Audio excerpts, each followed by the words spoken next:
Crime, Wine, and Chaos contains adult language and graphic content. Listener discretion is advised. Hey, Chaos Kids. I'll tell you what I want, what I really, really want. I'm Amber. What you want, what you really, really want? I'm Naomi. Yeah. This is Crime, Wine, and Chaos.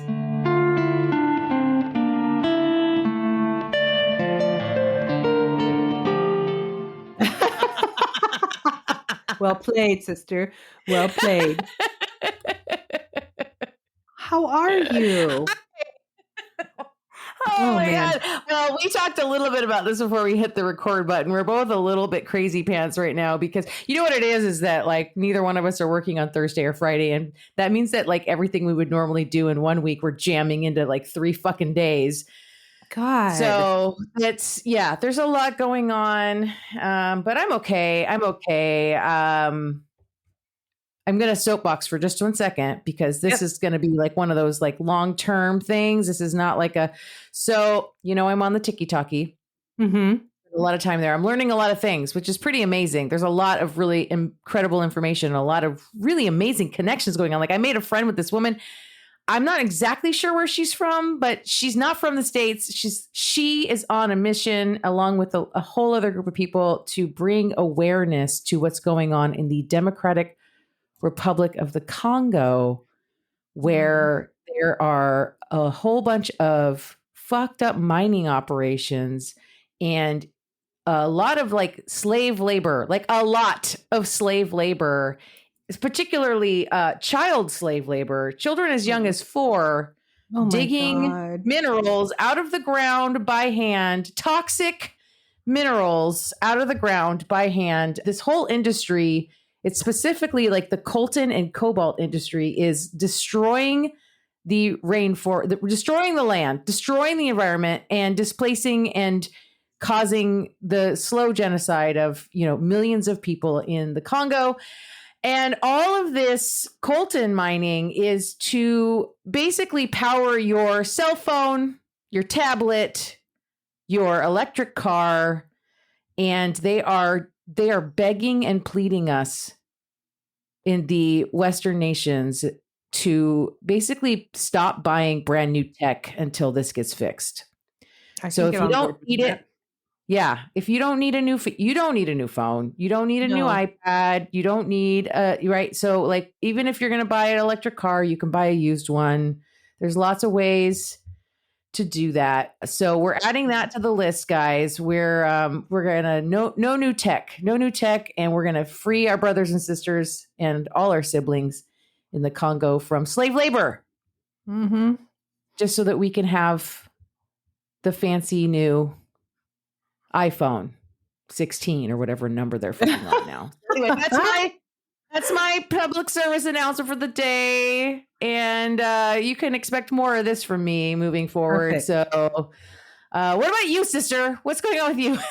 Thank you for asking. Well, I thought of you. I mean, I think of you often anyway, but I thought of you because Michael and I went to Teatro Zinzani on Saturday night for a date night. Oh, yes. Mm-hmm. And I was looking at their website just to kind of see like what the vibe is, and it said on there, dressed to the nines. And I was like, did you make it to 9, sister? I think I got to 8. I got to 8. We can make it to a solid 8. I had my velvety dress with lace on the bottom and sparkle shoes. Like that's pretty good. No, that's pretty good. That's pretty good. But what a good show. Michael's never been to any of those. And it's just so fucking cool. So good. So good. Right on. I'm glad you had a good time. Yeah, I thought of you dressing to the nines. That's amazing. What are you drinking? Thank you for asking. I'm drinking a cab. It's a 2019 from the R collection by Raymond Field. Okay. Do we know where that's from? No. Mm-mm. Oh, nope. Okay. Sure as shit. Right. No. My Splash Wines collection. Oh, I love that. I love that. So I guess I'm on crime today. So I'm going to tell you a story. And now I'm going to say you might very well be familiar with this one. Okay. I heard this story a long time ago. I've heard it from a couple different places. but I think it's worth repeating because it highlights quite a few things. And also, this is one of those stories. This is one of those events that I can't let go of. You know, like one of those ones, I can never stop thinking about it. Like it comes to my mind on a regular basis. So I'm going to tell you about Mitrice Richardson. Do you know about Mitrice? It might come to you. You might recognize this once we get into it. Okay. So Mitrice LaVaughn Richardson was born April 30th, 1985. To parents Lettice and Michael Richardson. She grew up with her mom and her stepdad, Larry Sutton, in Covina, California, which, as far as I can tell, is quite a ways east of Los Angeles. I don't know enough about LA and how they describe it to know if the Covina is considered like East LA or like east of East LA. You know what I mean? Because it's pretty far inland. And you know how LA is, like LA, I don't know if how much time you spent in LA, but it's just basically like this like concrete jungle that goes on and on forever. It's like this concrete sprawl, and it's like all of Southern California is just like there's no delineation between cities in any direction. It's just, you know what I mean? It's just LA forever. Yeah. So anyway, she attended and graduated from South Hills High School in West Covina. And then she went on to earn a Bachelor of Arts degree in psychology from California State University, Fullerton in 2008. Okay. Mitrice had competed in beauty pageants at some point, and she had interned for a forensic psychologist. Ooh, and I also read somewhere, I know, right? I also read somewhere that ultimately what she wanted to do was work with children in some way. So on September 16th of 2009, I didn't do the math on this, but I think she was like, so she would have been like 24. Yeah, she would be 24. So on September 16th of 2009, Matrice had just recently broke up with her longtime girlfriend, Tessa Moon. The two had dated for about 2 years. And Matrice was working at Santa Fe Springs Freight Company. I also read somewhere that at some point she worked part-time for a bit dancing at like an LGBTQ strip club. Okay. Of some sort. So that day, friends and family say that she had been posting strange things on social media, as well as sending some of them text messages that really didn't make very much sense. And her mom would later say that Matrice was showing the signs of undiagnosed and untreated bipolar disorder. But Tessa, her ex-girlfriend, would publicly state later that this wasn't true. She disagreed with mom. But either way, the events on the evening of the 16th and the early morning hours of the 17th would indicate that there was something going on with Matrice because her behavior was kind of weird. So the timeline goes something like this. Matrice leaves work early. Her colleagues had described her mood that day as excited. She stops off at her aunt's house in Inglewood, but her aunt wasn't home. And Matrice leaves several business cards on the porch and a note to her uncle signed, quote, "Who is queen now, Mississippi?" What? Yeah. Okay. Right. Then she drives up from LA like 40 miles north to Malibu, arriving at Joffrey's restaurant parking lot at about 7 p.m., meaning she drove through rush hour traffic on a Wednesday evening to get to this restaurant. Like, who knows how long she was in the car? I don't know how much time you spent in LA, but like rush hour traffic on the highways in LA or the freeways in LA is fucking crazy pants. Yeah. And it just rang a bell as soon as you said the Malibu restaurant. And this is like, and Malibu's quite a ways north. Like Malibu isn't LA. Like it is way north of LA. It's its own area. Okay. So yeah. And Joffrey's is on the Pacific Coast Highway. On Google, it's listed with like $3 signs. So it's like, it's not the most expensive, but it is like a nice place, right? Right. The patio, literally, it's like this big, giant, long patio with like the glass wall with the railing, right? And then like you can see, like, I looked at pictures of it. You can see like vegetation right on the other side of those like glass walls of the, like the half wall of the, of the patio. Yeah. And then all you see beyond the vegetation is like the Pacific Ocean. Right. Right. Like into eternity. So like, it's a killer location, nice restaurant. Got it. Yep. Right. So Malibu itself is a really famous place, right? It has very famous residents like Hollywood stars, big name musicians, and just plain very rich people live in Malibu. Barbie, right? Obviously. Exactly. Like like the Boo, right? Like people know about Malibu. It's like people know about Malibu, and it is a fancy fucking place. And it is also a very white place because of course it is. And I say this because it's very relevant to this case. Mitrice is a young Black woman. She's by herself, showing up at this higher end restaurant in this very wealthy and predominantly white neighborhood. Right. So right out the gate, she has this odd interaction with the valet before she goes into the restaurant. He would later give a statement that she got out of her car and she got into his car and started like rifling through his CDs in like the center console or whatever. Okay. Yeah. And when he asked her, like, what are you doing? Her response was, it's subliminal. Oh, what is going on with her?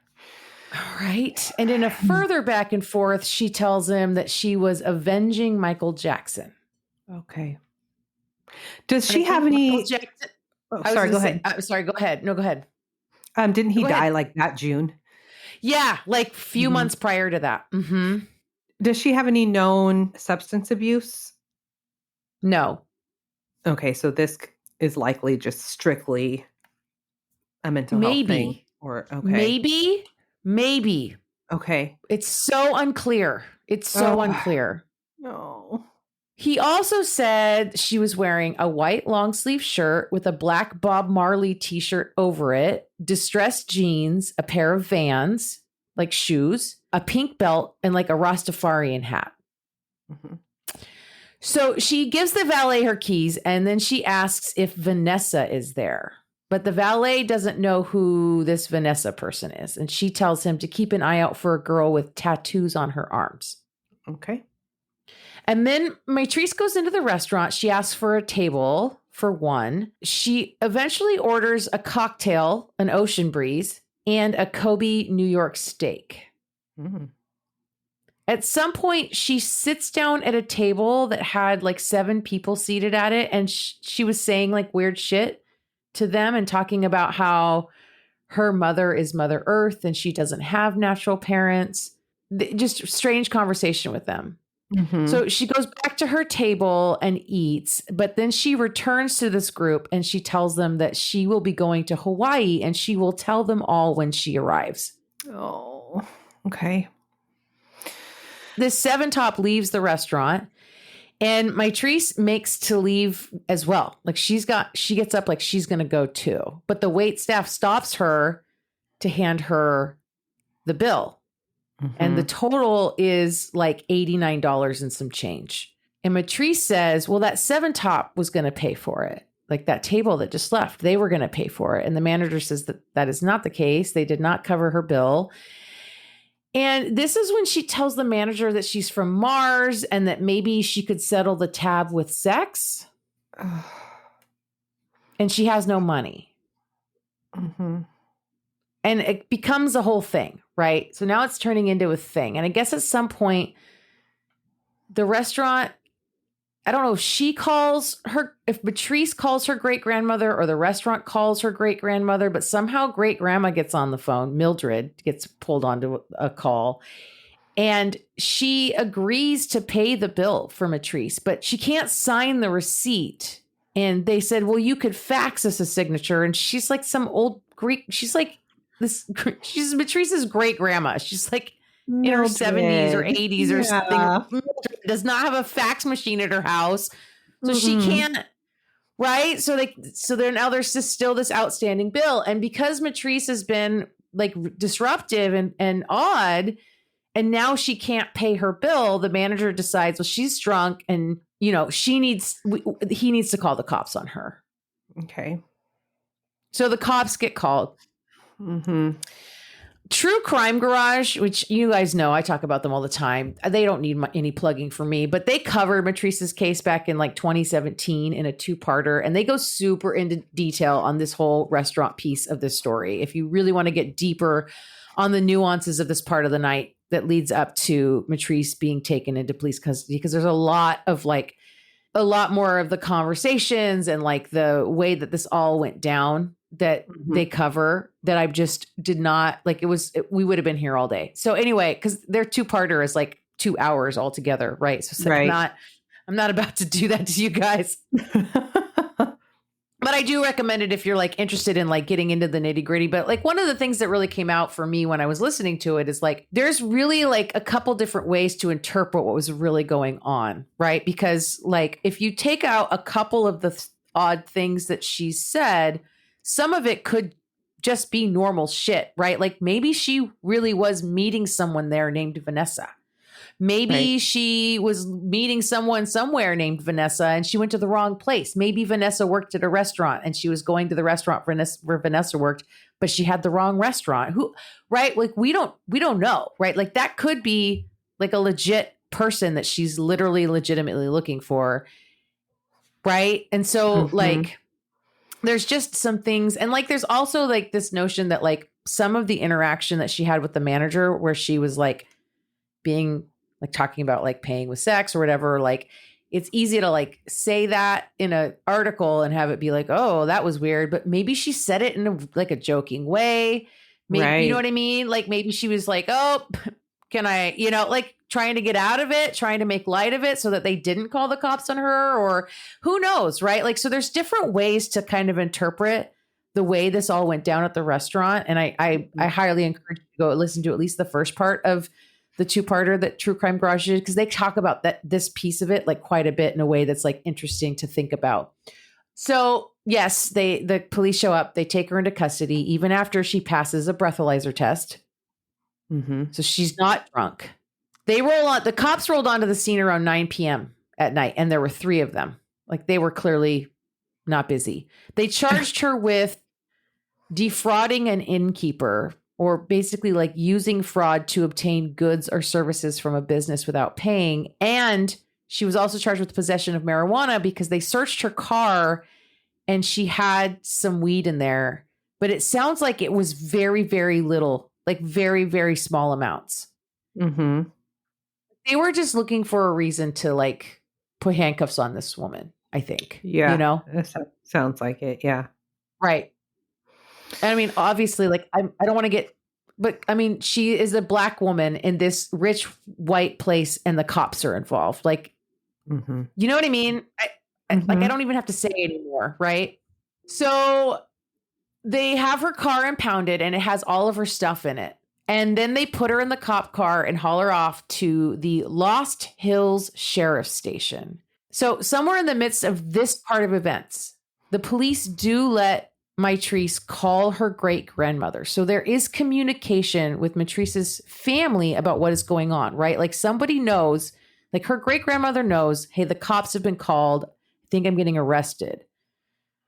Right. And so then the phone tree goes to action. And now in the midst of all this, Matrice's mom, Lettice, she calls the sheriff's department trying to get information about Matrice's arrest. Okay. And they tell her like Matrice is still en route. Like she's in the car now when Lettice calls. And Lettice says, okay, if you're going to keep her there overnight, I'm not going to drive up there tonight because that's like somewhere between 40 and 60 miles away from, like, that's how far away Lettice is at this point. Right. So it's like a long haul. And she's like, that's fine. As long as she's staying the night there, like I'll come get her in the morning. Right. She's like, she'll be safe. It's fine. I'll just come pick her up in the morning. Right. And they assured the police, the sheriff's department at Lake Hills assured Lettice that they would release Matrice in the morning. Okay. The location of the Lost Hills Sheriff's Station is fucking deep, dude. It's close. Sorry, I'm confused. Why are they? So I know that there's some agencies that will have like holding cells at the station, but they're not Like we had one where I worked, but it truly was like if somebody was still in custody and they were going to jury trial, like they can chill in there for a few hours, but there's no place to sleep or go potty or whatever. Like, why aren't they taking her to a jail if they're booking her? That is a great question. That is a great question. So this is a Los Angeles County Sheriff's Department station, right? Right. It's called the Lost Hills Sheriff's Station. It's part of the Los Angeles County Sheriff's Department. Okay. These are sheriffs. Okay. This station is like 17 miles from the restaurant, like inland up into the hills through like windy 2-lane highways into like the depths of like whatever those hills are called, Malibu Hills. I don't know what they call them up there in the area of like the canyons, right? Right. Like we're not even near the coastline at this point. We are 17 miles like inland from the coast up into foothills. Once at the station, Mitrice did supposedly call her great grandmother, or at least tried to call her at least 4 times. It sounds like the only number she had memorized was her great grandmother's number, and she didn't have her cell phone. But great grandma Mildred, she insists that she never spoke to Mitrice after she got to the police station. Like she never had any other phone calls with her, even though the police say that Mitrice was seen talking on the phone with someone. And it's all like really fucking weird, dude, because the phone at the station that records phone calls was not working. So Matrice was making calls on a payphone or something that didn't record any of these calls. Why is it always something is not working? The security camera wasn't working. God damn it. Exactly. So we're not really sure if Matrice actually called her great grandmother or if she called someone else and was talking to someone else, or if she was just pretending to talk on the phone to someone. All those times she was making the call, it's really unclear. We don't know. We don't know. Yeah. So at about 12:15 to 12:30 a.m., I've seen it reported as 12:15. I've seen it reported as like 12:32, somewhere in there. So at this point, it's September 17th, right? Because it's past midnight. The cops released Matrice into the night with nothing but the clothes that she was wearing. What the fuck? Because her car's been impounded, right? Just like by, and there's nothing nearby anywhere. That's right. Oh my God. The sheriff's office claims they did offer to let her wait in their lobby and that she declined. If they're releasing her and not charging her, why can't they drive her back to her car? Right?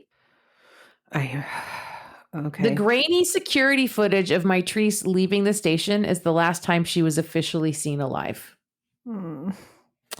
So at 5:35 a.m.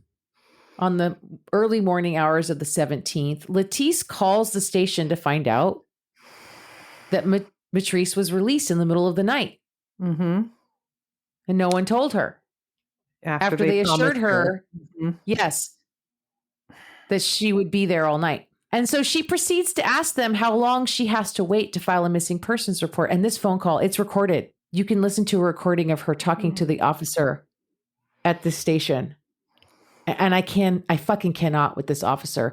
Letice is telling this guy, this officer, that Matrice does not know the area and has not returned home. And he tells her, well, she should wait at least 24 hours before filing a missing persons report.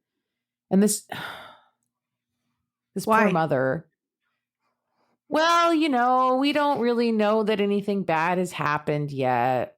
No, we don't wait and find out. What the fuck? Oh my God. So this poor mother, she just gets the runaround and the brush off from everyone she talks to there. And Letice, she breaks down on this call. She's like crying to this officer. She's so fucking worried about Matrice. It's fucking heartbreaking. I bet. Yeah.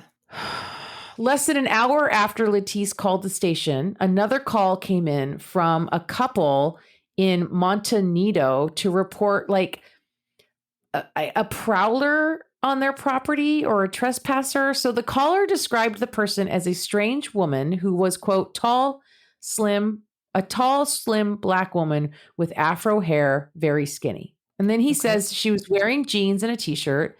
She was sitting outside the back of their house. He actually said something like she was like lounging out there. And when he poked his head out the window of his house and asked her if she was all right, she told him she was just resting. So a few minutes later, he went to check again and she was gone. Now, this location is about 6 miles west of the sheriff's station. So like 6 miles down the hill. Or back towards the restaurant. Back towards the restaurant. Down in a canyon area. And I literally, like, you guys, I pulled up a map of this area and I was looking at these roads and these areas and these neighborhoods and stuff a little bit. And like, so like this area, there's like definitely some sort of neighborhood down in this particular canyon. But it's like, there's only like one highway, one probably like 2-lane highway that comes down to get her there from where she started at the police station. Mm-hmm. And the police head down to this location and they look around the area, but they don't find anyone. So there were 2 other sightings of a woman matching Matrice's description that day as well. One witness described a person they believed was Matrice walking on Malibu Canyon Road, which is another one of these roads between like all the way up at the top of that hill where the police station is and like all the way down at the bottom where the like Pacific Coast Highway and the restaurant is, right? Okay. And that was around 7:30 a.m. So like an hour after that call came in about the trespasser. Another witness claimed to have seen someone who looked like it could have been Matrice walking on Piuma Road at like 1:30 in the afternoon. Oh, gosh. And so all of these spots this is all still in that same area between the Pacific Coast Highway where the restaurant is and like all the way up at the top of this like this foothills area where the sheriff's station is. And Piuma Road is like this crazy zigzagging, winding road, basically in the middle of nowhere. So she's sort of just wandering around that area, but not actually making progress back towards the Not restaurant. major progress. No. But I can see why, because if she didn't know where she was, like if she went down Malibu Canyon Road from where the road that runs to the police station, if she went down that road and then she turned onto Piuma literally like switchbacks on itself and like zigzags and wiggles like a crazy fucking river of a road. And it goes like, and so it ends up being so much longer if you're walking it than the actual like point A to point B. Do you know what I'm saying? Mm-hmm. Yeah, it's yeah. Literally like winding and switching back and forth and going up and then down and then back around and like in like giant curving circles and shit. So if she was like, just thought, well, maybe I'll turn left here, and she goes on to Piuma, like she could be on that road. She could, you know what I mean? Like, yeah. For a long time and not really make very much progress, like distance wise, right? That makes sense. Yeah. So once Matrice is reported as officially missing and searching finally begins, her family's left really angry and frustrated. They had to push on the sheriff's department station for every single fucking thing. That tape of Matrice leaving the station, which they originally claimed they didn't have any footage of her. And then it turns out that oh, by the way, we do have that footage. It was actually sitting in the desk of like the sergeant of this fucking station. He had kept it in his desk. What the hell? Like hiding it? I mean, that's what it looks like. And this same guy gets promoted like not long after that. It was 3 months after they admitted that they had that footage before the Matrice's family was allowed to even fucking look at it. Why? Oh my God. In addition, the searches throughout the area for any sign of Matrice was full of weirdness around where that sheriff's station would and would not allow people to search.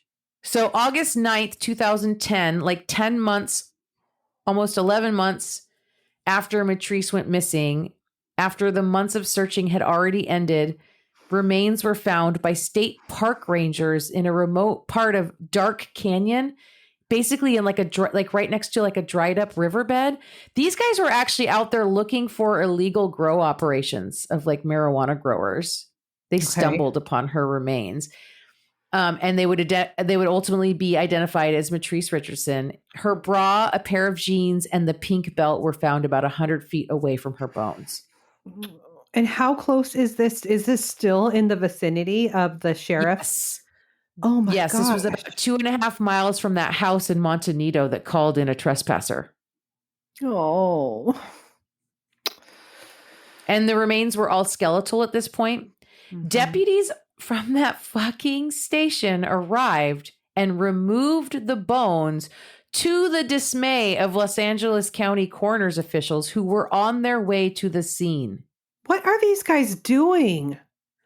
Well, I mean, once you put this all together in one story, you start to see what Matrice's family thought, which is that they were covering shit up.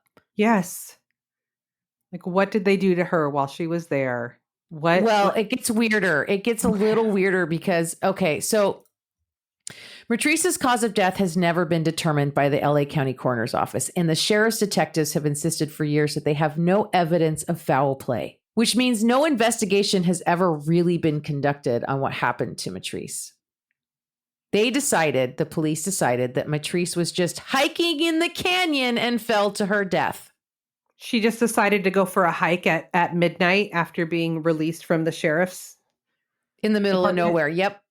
That yep. In her sense. vans. In her vans. Uh-huh. Mm-hmm.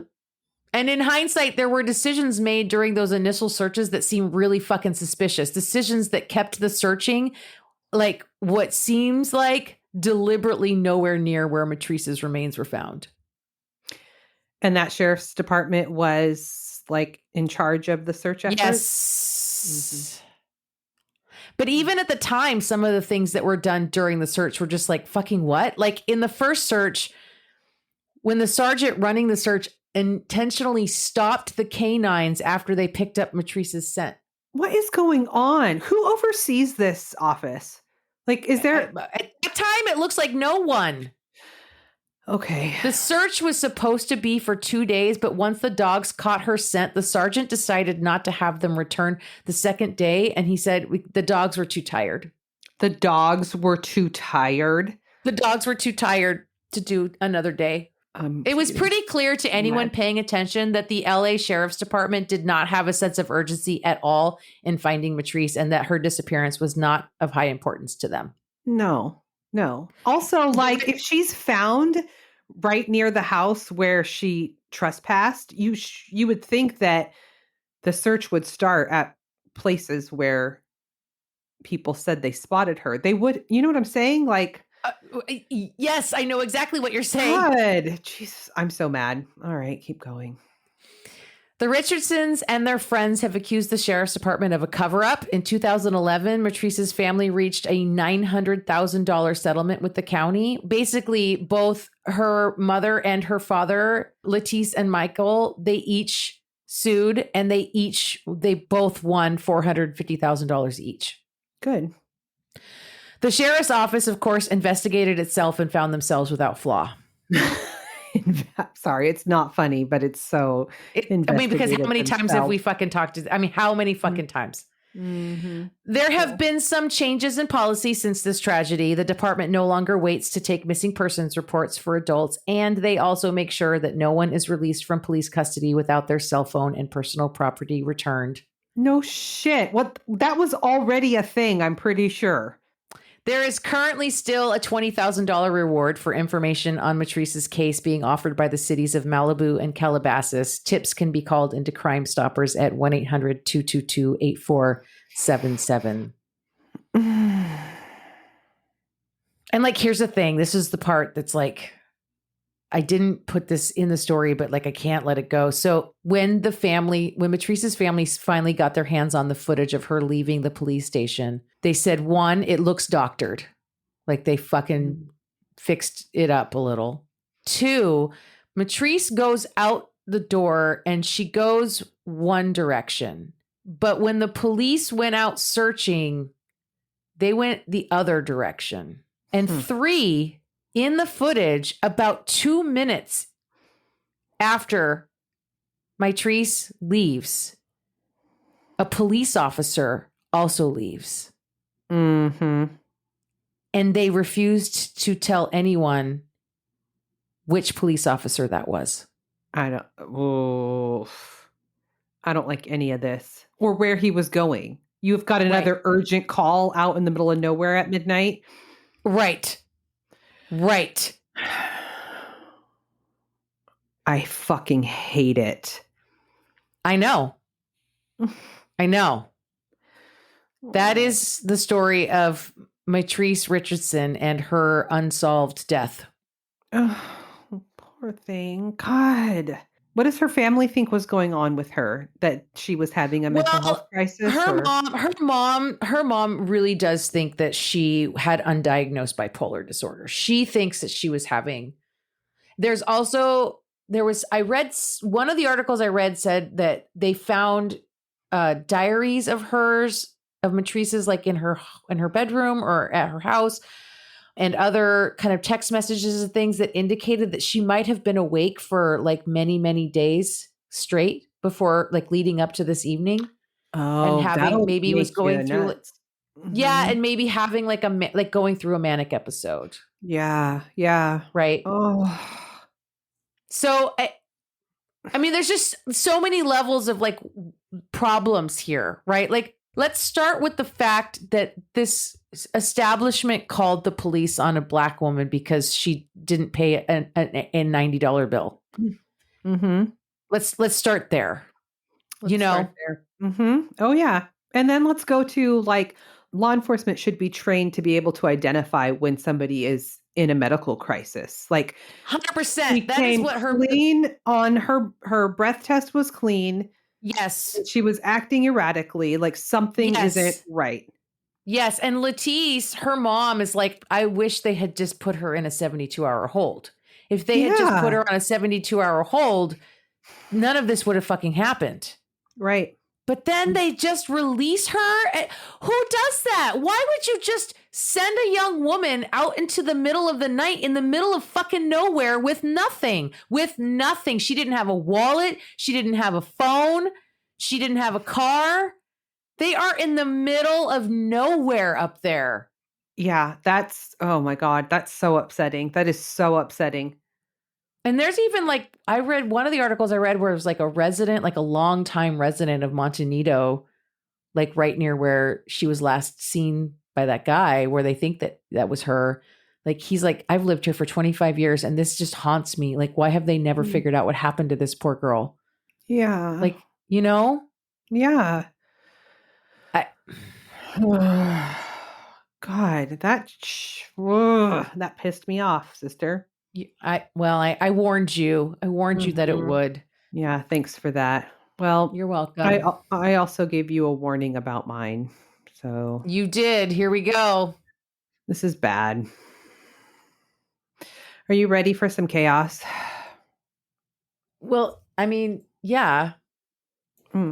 I mean, well, yeah. All right. Yeah. I'm going to talk to you about the Kowalski family. Kowalski. Yeah. Okay. I mean, that sounds familiar, but okay. We'll see. We're going to Venice, Florida. Nothing good happens in Florida. I mean, we have listeners in Florida, so I know. We love them. We love our listeners in Florida. We do. There's just a lot of weird shit happening in Florida. Okay, so we have got mom. Her name is Beata, and Jack Kowalski. Okay. Mom is from Poland. She came to the U.S. when she was 16 years old, graduated high school, and put herself through nursing school after learning English. Fuck yeah, she did. Mm-hmm. Yep. She desperately wanted to be a mom. And when her and Jack met and fell in love and got married, they had difficulty conceiving, but eventually, finally, after years of trying, she became pregnant with Maya. Okay. 2 years after Maya was born, Kyle was born. Okay. In early 2015, Beata was working as a fusion nurse, helping patients with their treatments at home, and Jack was working as a firefighter. Okay. At the time, Maya was 10 years old, and she started experiencing symptoms of extreme, unexplained pain in her limbs, extreme fatigue, and lesions on her skin. Oh, no. Mm-hmm. Beata said at first she thought maybe they were symptoms related to her asthma, but Maya wasn't getting any better. She had like headaches. autoimmune disease or something, like something autoimmune, she was thinking. Yeah. Mm-hmm. Headaches, blurry vision. Her skin felt like it was on fire, and her legs were turning inward to the point where she couldn't walk. Oh. This poor little thing. So her dad said he can remember hearing Maya cry at night because she was in such pain that she couldn't get to sleep. This poor little peanut. And, Jack and Beata refused to have Maya's illness be unknown and untreated. So they went to doctor after doctor. And Beata was a nurse, so she took meticulous notes at every visit. She spent endless hours researching Maya's symptoms, trying to find answers. And eventually she found Dr. Kirkpatrick in October of 2015. Okay. Dr. Kirkpatrick said that he knew right away what was wrong with Maya. He said it was a classic case of CRPS, which is complex regional pain syndrome. He says that the best way to explain CRPS is when you have an injury, like you cut yourself or something, your body will naturally fight the injury. The pain will start to go away after a few days, and maybe in a few weeks, swelling and redness go down. But when you have CRPS, the symptoms actually intensifies over time. It's like backwards healing. Weird. Okay. Is this real? Mm-hmm. Okay. I've never heard of this. Me either. It's most common in children ages 9 to 11 and is found mostly in girls. Even weirder. I know. Most patients describe a burning in their skin and that even a soft touch feels like they're being stabbed. Oh my God. This is terrible. This is awful. Yeah, this poor little kid. So it was first discovered over 100 years ago, but only made its way into modern medicine in the 90s. Most patients with CRPS were told that it was all psychological. Of course. You're stressed. You're just too stressed. Remember Dr. Parrish? I know, everything was stress. But he was easy like Sunday morning popping the pill. So that's easy for him to say, right? He lost his practice, right? He lost his practice because of because he was so not stressed. The joke was that you could go in with a broken arm and he would tell you were just stressed. Mm-hmm. You just needed to relax. Yeah. My head's actually like in my hands, like it fell off. Oh, stress. Yeah. You're just so stressed out. Here, take some Xanax. Call me in the morning. Yeah. God. So Dr. Kirkpatrick has treated over 3,000 patients with CRPS. He said that Maya had advanced stage symptoms and needed to be treated right away. And the treatment plan for this is ketamine. Oh, interesting. Yeah. Mm-hmm. So he says this is a very safe and very effective treatment. When it goes into your body, it stimulates the brain and resets everything. It increases breathing, blood pressure, and circulation. So they start her on an outpatient treatment at a very low dose, but it wasn't very effective because she had such advanced stages of this. So he recommends putting Maya in a medically induced coma with a heavy dose of ketamine. I know some people who've gone through some intensive ketamine therapies and had incredible results from it. Same. Mm-hmm. So it's an experimental treatment. It's only available in Mexico. And Maya's parents aren't not loving this idea, but I'm not loving this idea. He tells them that Maya's health will continue to decline and she will eventually die from this disease. So, oh my God, they decide to go forward with the treatment. And in November of 2015, they travel to Monterrey, Mexico. Maya goes into a coma for 6 days and she was considerably better. After being woken up from her coma, she had a little bit of short-term memory loss and occasional blurry vision, but overall she wasn't in pain. She was like a new person. It was working. Mm-hmm. Yeah. So she has a follow-up with Dr. Kirkpatrick in January. She said that her headaches were gone. The pain in her limbs were gone. She had mobility again because like her legs had turned so inward that she was in a wheelchair. Oh my God. Mm-hmm. So at this point, her parents aren't able to continue to see Dr. Kirkpatrick because they couldn't afford him and their insurance didn't cover him. But the insurance did cover his colleague, Dr. Hannah. So Dr. Hannah provided the follow-up care, which included low doses of ketamine. Okay. So she continued to improve and was eventually able to go back to school. That was like huge. And so that's amazing. And these low doses of ketamine she can just get those as a prescription here in the States. It was the intensive like coma infusion part that she couldn't do here. Correct. Which I know that they do now. Like at least in Washington State, you can do that now. Mm-hmm. I don't know about other states. I might be confusing this with microdosing. Because I feel like there was a while there where you could do it like in California, but only California. Microdosing is the opposite. Microdosing is when you take tiny amounts, like daily, right? So it's more like you're just taking little bits every day, micro being small. So they're like little tiny doses. Okay. When you're talking, what she's talking about is basically the exact opposite, which is like when you basically lay in a bed and they give you an IV and it's like an infusion, like they flood you with it.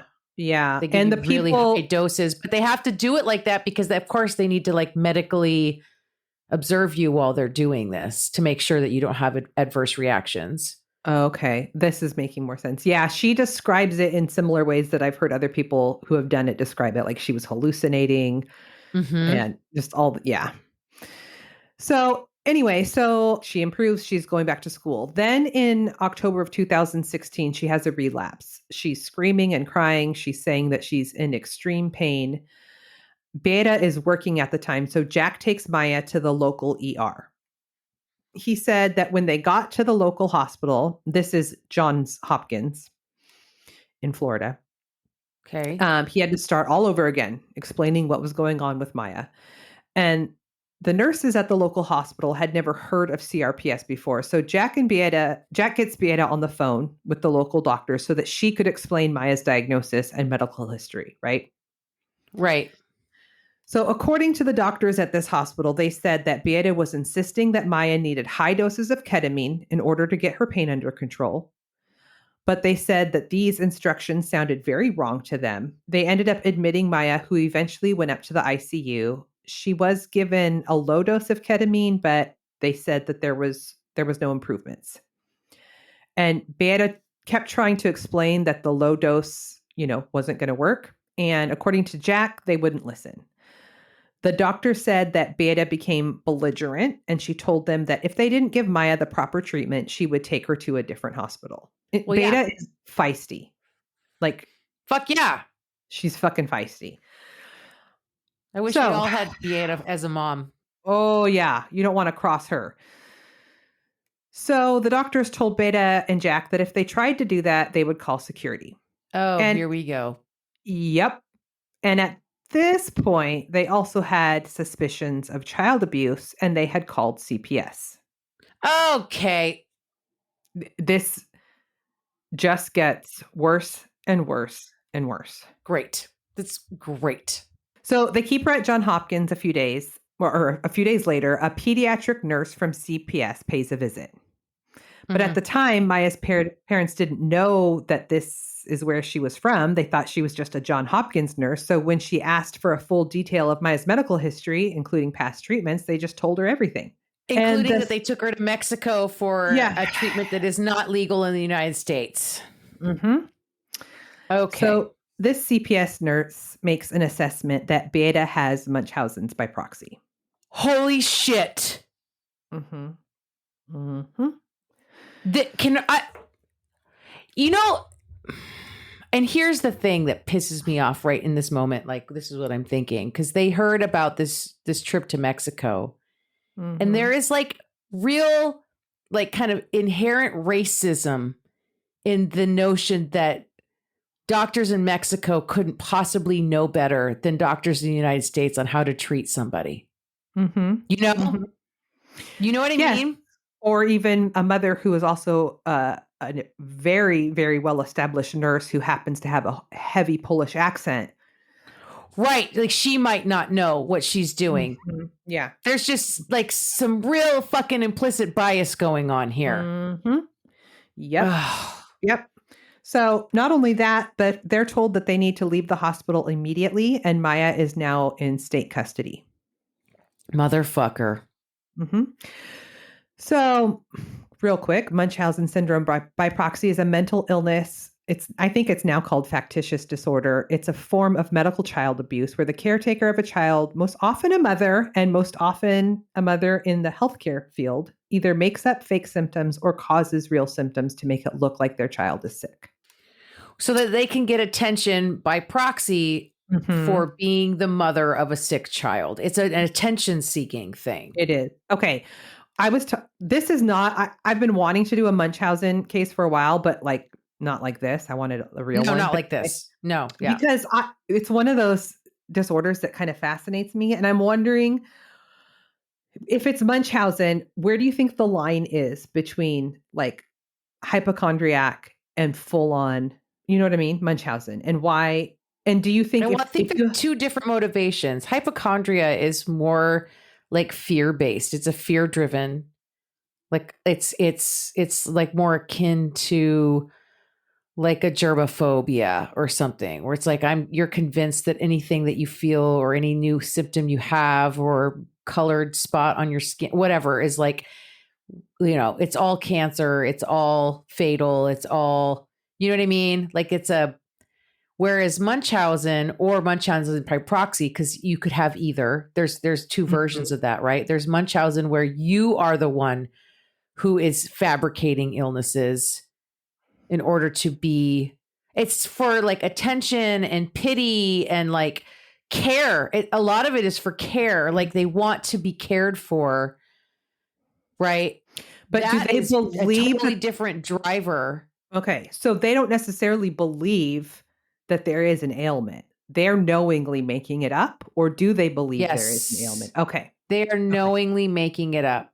They might be trying to convince themselves along the way, because a lot of times they're not making up symptoms. They're causing symptoms so they can then be treated. So there might be some self-deluding going on at some level where it's like they are experiencing these symptoms because they're giving themselves these symptoms in some way. Right. So there might be that you don't even, that you start to think the lie is the truth. Some of that too, maybe. It just fascinates me, this whole. No, anyway. It's a really interesting, like, it is definitely an interesting version of, you know, disorder. It's, you know, I don't know enough about it to know kind of the common threads of like where this comes from. Yeah. You know? Nah, I don't either. Okay. So yeah, Beata has Munchausen's, and now Maya is in state custody. And so they immediately get an attorney, and the attorney explains that this kind of thing, unfortunately, is not uncommon. And in Florida, the child welfare system is privatized.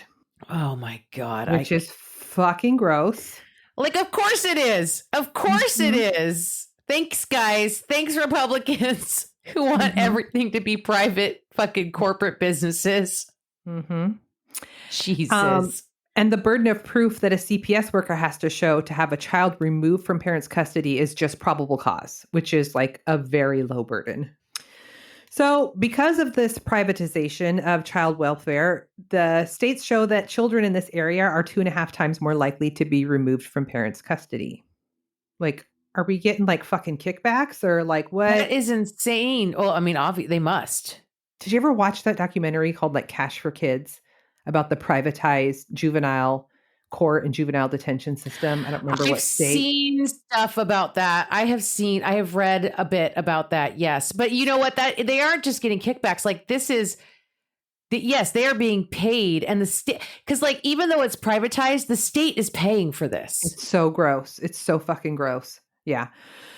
Okay. So as soon as Dr. Kirkpatrick gets wind of what's happening with Maya, he calls the CPS nurse, whose name is Sally Smith, and tells her, I have Maya's paperwork for all the testing and her diagnosis, but Sally Smith does not include Dr. Kirkpatrick's notes in her report. What the fuck? Sally Smith sucks. Oh my God. She sells seashells by the seashore.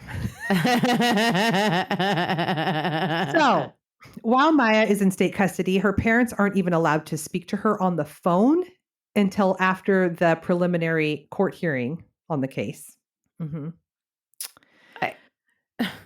It just gets so fucking bad.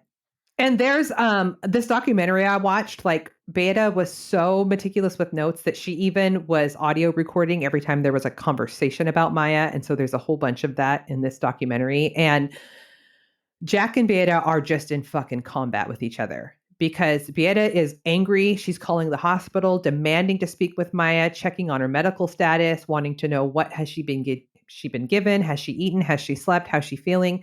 And Jack is telling her that she needs to stop because she's jeopardizing the case. Because she is. Okay. It's just ugly, right? Okay.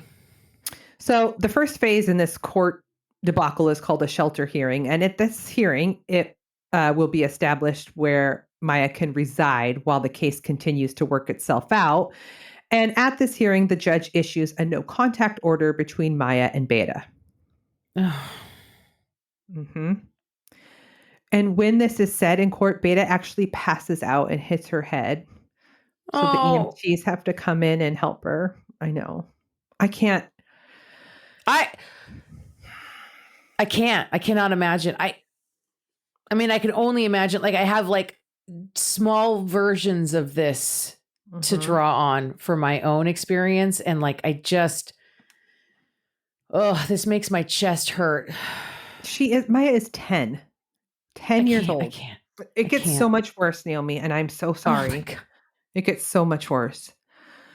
So the no contact order is issued. The judge makes a determination that Maya will stay in the state custody. And because of this, her treatment plan has changed. Because the judge also suspects that Beata has Munchausen's by proxy, and she is ordered to undergo a psychological evaluation. Mm-hmm. Beata is? Or yes, Beata is. Oh. And Maya's treatment plan will no longer be to treat CRPS because that's not a thing. Mm-hmm. Yeah. So Beata goes for her evaluation, and it's determined that she does not have Munchausen's by proxy. And I love this woman. She's ready to fucking throw down, right? So her attorney and the parent advocate and Jack are all trying to tell her that the best way to get Maya back is to be calm and cooperative. And they tell her that the judge isn't going to care who is right and who is wrong. They want to know that mom is stable and that if they send Maya back to Beata, that all will be well. But she is not wanting to play this game because she knows that Maya's not getting proper care and she can't bear the thought of her daughter suffering through pain because the hospital thinks she has a made-up condition. I mean, I can't even fucking imagine. No. So then the parent advocate tells Beata that she understands, but at this point, Beata's choices are to have Maya suffer for a little while, and as soon as she gets her back, she can go back to the treatment that she needs, or be uncooperative and possibly never get Maya back, and she may possibly suffer forever. Those are her choices. Oh my God. Mm-hmm. So Jack is eventually able to visit Maya, but there's a list of rules that he has to follow.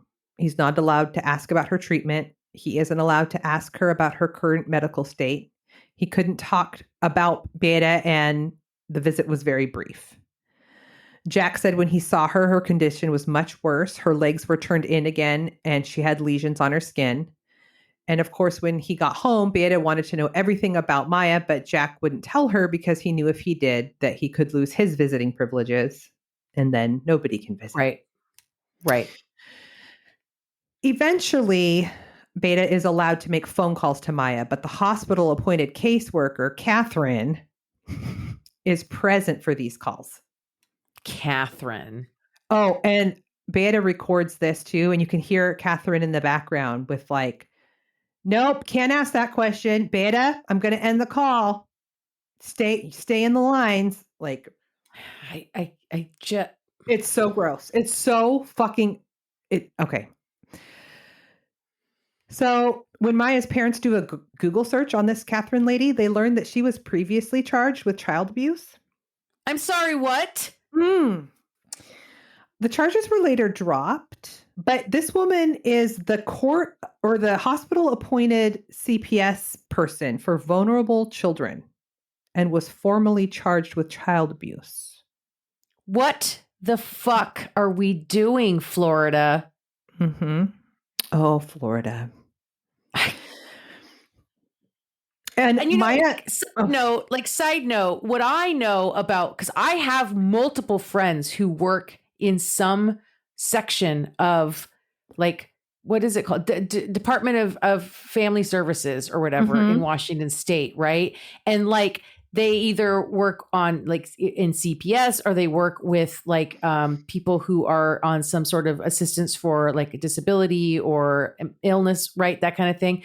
And in Washington State, like in the cases of anyone who is looking like where they're looking into a possible abuse or whatever, like the goal is always, always, always like reuniting families. Yep. Always. In any, at all, if at all possible, we help the parents learn better. We help right? Like we get them the things that they need so that they can care for their kid, right? Like we know that like breaking up families is like the worst thing that you can do. What are we doing, Florida? Run by Republicans who are like always talking about family fucking values, right? Like, right. What are we doing? I'm so mad. I'm so fucking mad right now. It gets so, when I say worse, it's so much worse, Naomi. I really want to prepare you for it because I wasn't prepared, and maybe this is why I've had a bad week. Okay. So, according to Maya later on, Catherine was telling her that her mom was in a mental hospital and that Maya wouldn't be returning home, Catherine, and that Catherine was going to adopt Maya. I'm sorry, what? I almost did a spit take. I literally just spilled water on myself when you said that. I was trying to take a drink of water. I'm sorry, Catherine is going to adopt Maya. Yeah. Like you're my baby now. Catherine is like the hand that rocks the cradle. Okay, like what are you doing, Catherine? Fuck Catherine. Right the fuck off. Oh my God, I cannot.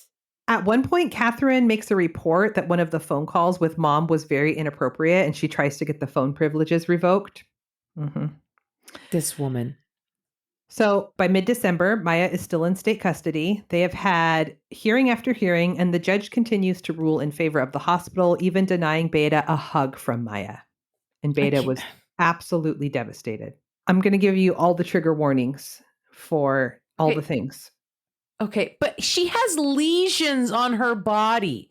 She hasn't been in Beata's care for months, and she has lesions on her body. Her legs are turning inwards. She is in constant fucking pain. At some point, do they not realize that there's actually something medically going on with this little girl? Okay, sorry, trigger warning. Naomi, this is bad. So January of 2017, Maya has been in state custody for 87 days. Jack, Beata, and Kyle were all supposed to go to a friend's birthday party together, and Beata said that she had a migraine. So Jack and Kyle go to the party without her. They return from the party, and Beata's bedroom door is shut, so they figured that she was still resting. Jack and Kyle sat down and watched some TV together. Later that evening, Beata's brother came by. He goes out to the garage to get something, and that is when Jack said he heard a scream that he will never forget. He screamed Jack's name in Polish, which is Jacek. 42-year-old Beata had hung herself in the garage. I know. I'm sorry.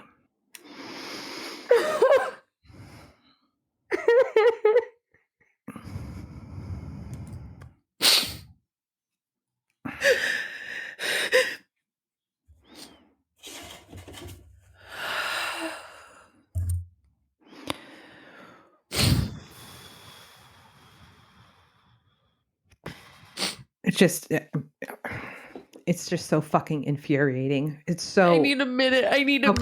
Okay, I'm sorry.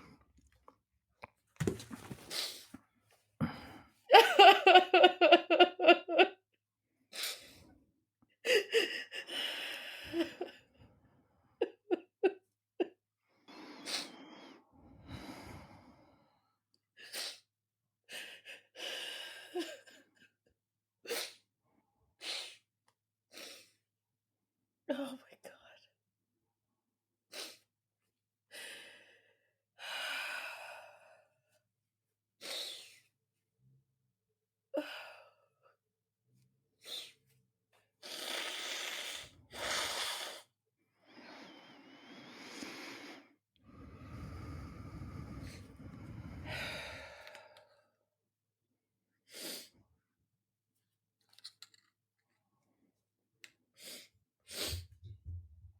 I'm sorry. Don't be sorry. This was not the Munchausen's case that I was thinking it was. It just kept getting worse and worse and worse. Oh, these fucking people. This is just fuck. Okay. So Beata had left a note for the judge saying that Maya has CRPS, and if she isn't treated, she will die. So the court orders that Maya can leave the hospital to attend her mom's funeral. I hate these people so much. I fucking hate these people so much. Every fucking level. This fucking hospital, this fucking caseworker at CPS, this Catherine, the judge. Like, what the fuck are we doing? You'll continue to get mad. Just warning you. They also allow Jack to take Maya to an agreed upon specialist in Rhode Island. This doctor confirms that Maya does in fact have CRPS. He sends the report to the court, and shortly after, Maya is released to her dad's custody. So Beata had to kill herself to save her daughter? Yeah. So it's 4 years later, December of 2020, and Maya is reflecting on her time being held captive for 4 months, because that's what she calls it. Okay. She's obviously devastated and angry that she never got to say goodbye to her mom and that she was not able to return to her normal life like she thought she would. Jack says that when she was released, it was court ordered that she was not allowed any ketamine treatment. What the fuck? It's the thing that...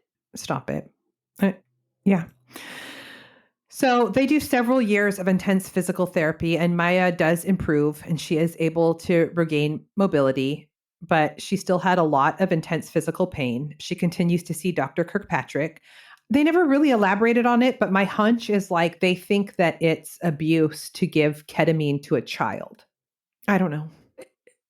So she gets no ketamine at all? Not at this time, no. So she has to wait until she's an adult, when she turns 18 and she can make her own quote unquote medical decisions before she can do that. And it sounds like it's not the only treatment. It's the most effective and quick acting, which when you're a little kid and you're in pain, like, right? So Jack is doing his best for Maya and Kyle. He obviously misses Beata, but he's pretty pissed at her too. Well, yeah. Yeah. So in 2019, local reporter Daphne Chen, who was assigned to child welfare cases at the time, came across the case of the Kowalski family, and she dug deep. And once her piece was published, the calls and the emails started coming in from other families who also sought medical help for their kids and ended up in a CPS investigation brought against them, and all of them had dealt with Sally Smith. Sally Smith. Mm-hmm. There were parents who were arrested and jailed, and their children ended up in foster care. There was one dad that spent a year in jail. He lost his job. He went bankrupt in attorney's fees. She is just ruining lives left and fucking right. Like it's her fucking job just to ruin lives. Yeah. That's your job. Your job is to look out for kids. That doesn't involve ruining other people's fucking lives. Wow. So Maya's 14 at this time, and she says that she remembers the hospital representatives trying to convince her that her mom had made up her disease.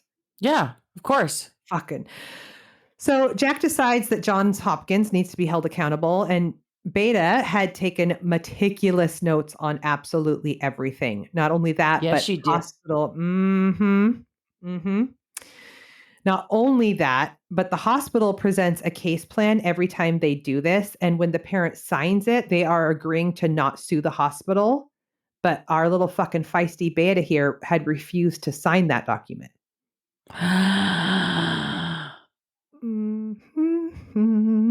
Yeah. So Maya gives several depositions that are fucking heartbreaking. Not only that, prepare to be enraged right now. But through the discovery process, when Jack's attorneys finally get their hands on the billing documents from Johns Hopkins, it shows that they billed the Kowalskis insurance for 3 months of treatment for CRPS. Motherfuckers, are you shitting me? The made up 3 months she was in the 3 months she was in the hospital and she was not in the custody of her parents because the whole thing was made up because it was a Munchausen by proxy case and there was actually nothing wrong with her. Correct. Mm-hmm. Oh, please tell me at the very least that Jack won this lawsuit. Okay, well, it goes on for years. And obviously, Johns Hopkins, this is what happens when you're up against a multi-billion-dollar corporation is that they Johns Hopkins is a famous fucking hospital. They will try and bury you in motion after motion after motion until your assets are depleted and you can't fight anymore and you just fold. Like that's the tactic, right? Right. Yeah. But Jack, he does not back down. It goes on for years. Well, also because he has the potential to win a very, very large payout. So there are definitely lawyers who would do this work on spec with the idea that if I can win this fucking case, I can also get a chunk of payout from this for doing this work for this man. Yeah. Mm-hmm. So finally, in September of 2023, so last month, 2 months ago.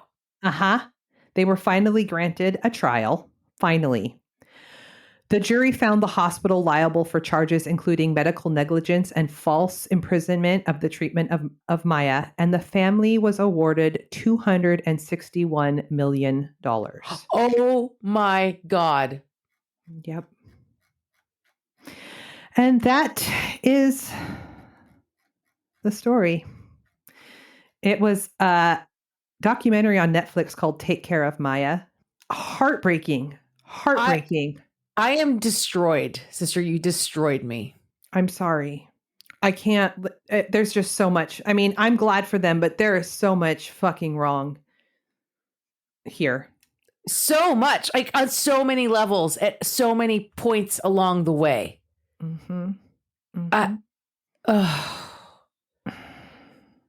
Yeah. Fucking Sally Smith. Fucking Catherine. Fuck you, Sally and Catherine. Both of them. What the fuck? I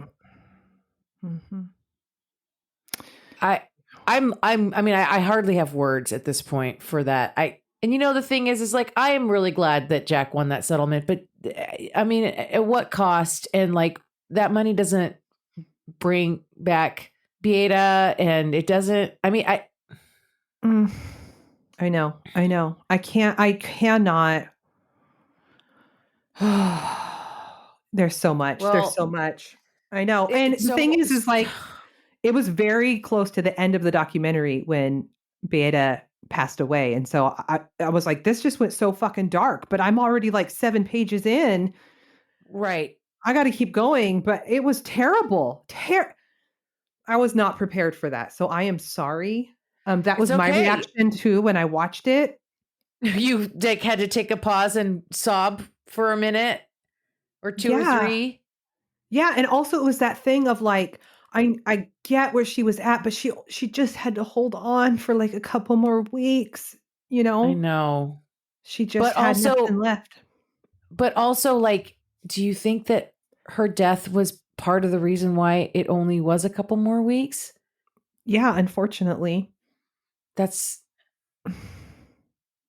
just so gross. Everything about it is so fucking gross. Top to bottom. Beginning to end. Yeah. Yeah. Oh, sister. That was a doozy that we just did to each other. Yeah, I'm sorry. I'm sorry. Thank you. I love you so much. I love you so much. And fuck, you know what? Chaos Kids, you're the best. If you listened to this whole thing today and went on that journey with us, then you're the real ones. You are. If you like wine, if you drink wine, go get yourself a glass. You've earned it. We have other content that you can't listen to unless you join the club over at patreon.com. / Crime, Wine, and Chaos. It's $5 a month. We drop an episode every month over there. We're about to schedule a virtual wine night. If we can all hang out together on a video call and chit chat and talk about all the things. Maybe there's something you heard today you would like to get into with us, or maybe you want to yell at us about something. We're here for all of it. We can do any of it. Maybe you just want to talk shit about Sally Smith. I'm here for that. Let's talk shit about Sally Smith. Yes, 100%. Yeah, let's do it. Oh my God, fuck, those ladies. We're on all the things. TikTok, formerly known as Twitter, Facebook, Instagram. All of those places. crimewiningchaos@gmail.com. Yeah, send us some hate mail, some love letters. We'll split it up between us. Mm-hmm.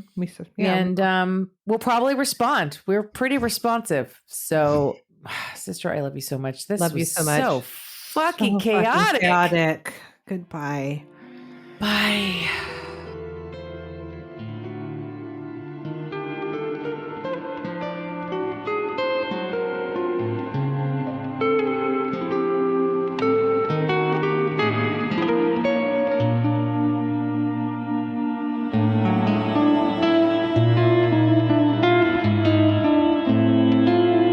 Crime, Wine, and Chaos is produced by 8th Direction Records. Artwork by Joshua M. Davis. Music by Paul Abner. If you would like to support the show, you can visit our Patreon page at crimewineandchaos /Patreon. Cheers!